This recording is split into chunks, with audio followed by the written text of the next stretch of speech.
تبھی فرمایا جوانوں کے لیے کہہ رہا ہوں، جو 40 سال تک نہیں پہنچے، جو 35 سال تک نہیں پہنچے، جو ابھی بھی 20 کی زندگی گزار رہے ہیں، ابھی اگر تم نے اپنی عادت کو ڈیولپ نہیں کیا، بری عادت کو نہیں نکالا، تو پوری زندگی ناکام ہو۔ جن لوگوں کی عادتیں بری تھیں آج دیکھیں وہ دنیا میں بھی ترقی نہیں کرتے، کہیں پہ نوکر ہوتے، چپڑاسی ہوتے ہیں، کسی کے ڈرائیور ہوتے ہیں، 15-10 ہزار کی تنخواہ لے رہے ہوتے ہیں۔ لیکن جن کی عادتیں اچھی ہیں، جو محنتی ہیں، وہ انسان دنیا میں بھی کامیاب ہوتا ہے، آخرت میں بھی کامیاب ہوتا ہے۔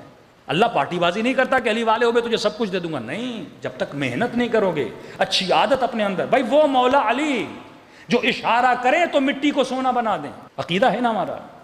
کہ امام حسن ایک جگہ سے گزر رہے تھے، امام کا ایک چاہنے والا، اندھیری رات ہے، ٹوٹی ہوئی دیوار، ٹوٹا ہوا گھر ہے، خرابہ ہے۔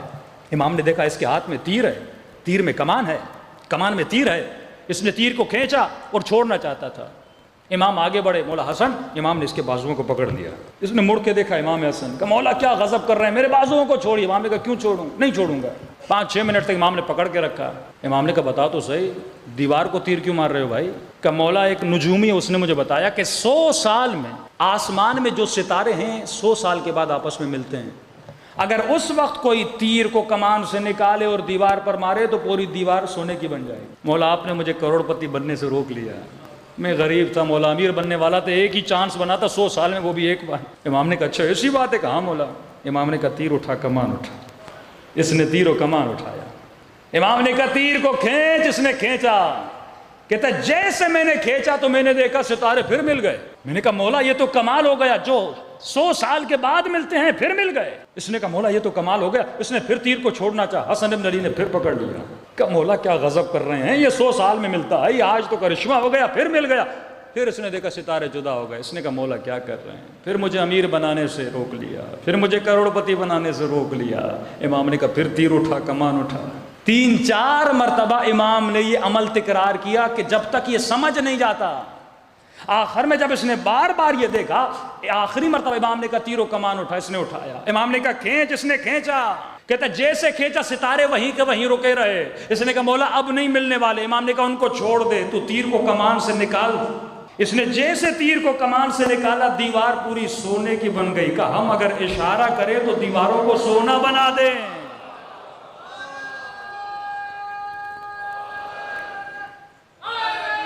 یا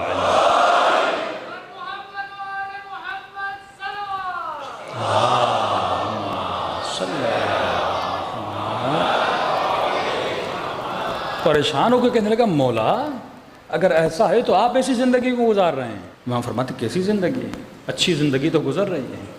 اس کا عقیدہ تھا جس کے پاس مال نہیں اس کی زندگی اچھی نہیں ہے۔ امام نے کہا اگر ہم اشارہ کریں لعل و جواہر بنا دیں، مولا میں غریب ہوں پھر مجھے تو کچھ دیجئے۔ تو کئی واقعات ریپیٹڈلی متواتر ملتے جلتے ملتے ہیں۔ امام نے کہا ٹھیک ہے دولت لے لے، لیکن شرط ہے کوئی چیز مجھے دے دے تو میں تجھے دولت دوں گا۔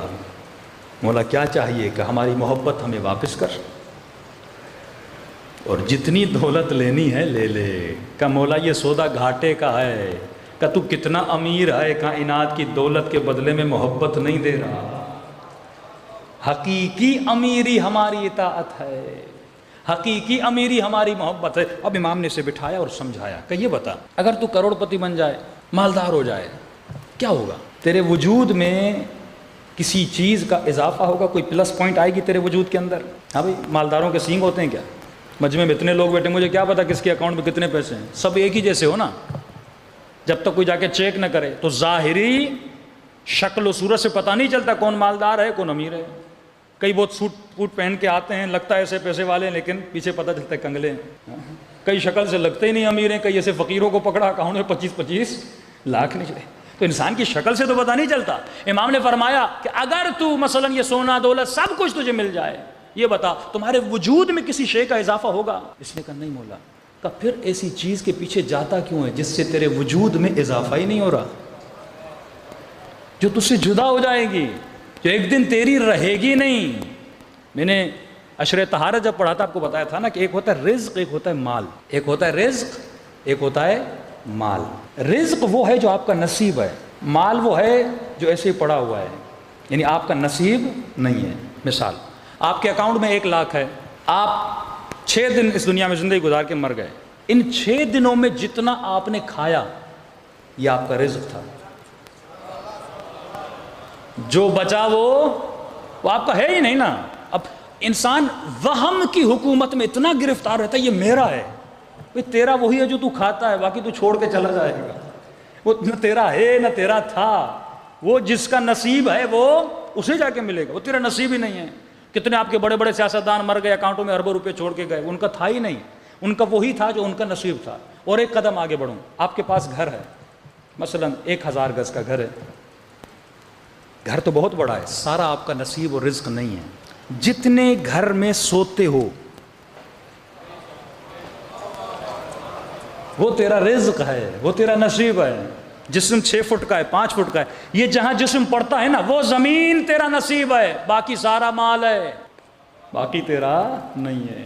اب جملہ سنیے امیر المومنین کا، مولا فرماتے ہیں اے انسان اگر مال کو رزق بنانا چاہتے ہو، اگر مال کو رزق بنانا چاہتے ہو تو علی تجھے فارمولہ دیتے ہیں۔ مثلا میرا نصیب ہے 100 روپیہ ڈیلی، میرا خرچہ ہے 700 روپیہ، یہ میرا نصیب ہے، لیکن پھر بھی میرے اکاؤنٹ میں ایکسٹرا پیسے پڑے ہوئے ہیں، تو فرمایا اس کو کسی اور کا رزق بنا، وہ تیرا رزق بن جائے گا،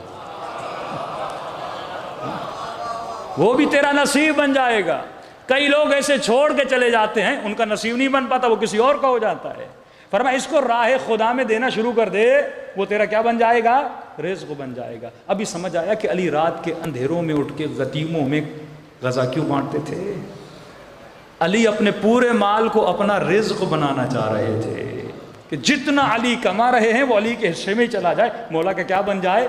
رزق بن جائے۔ تو فرمایا اپنی زندگی میں دینا شروع کر۔ کہ ایک اچھا شخص تھا، دنیا سے گیا، بہت مالدار تھا، بیٹے کو سب کو حصے دیے، پھر بھی اس کا ایک پورا گودام کھجوروں کا بچ گیا۔ بیٹے رسول خدا کے پاس ہے، یا رسول اللہ ہمیں تو بہت ہے، یہ بچ گیا ہے والد کا، ہم چاہتے ہیں اللہ کی راہ میں خیرات کریں تاکہ ہمارے بابا کو ثواب مل جائے۔ نبی نے کہا اللہ ایسے بچے سب کو عطا کرے جو والد کے لیے اتنی خیرات کرنا چاہتے ہیں۔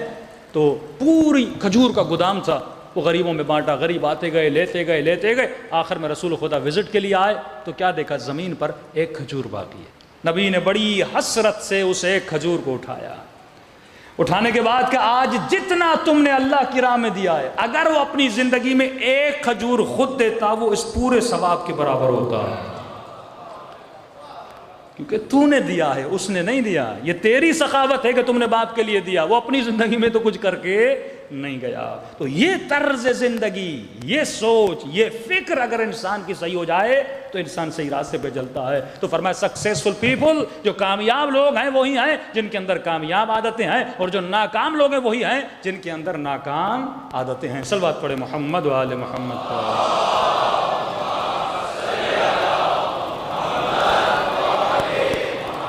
وَأَجِّلْ فَرْجَ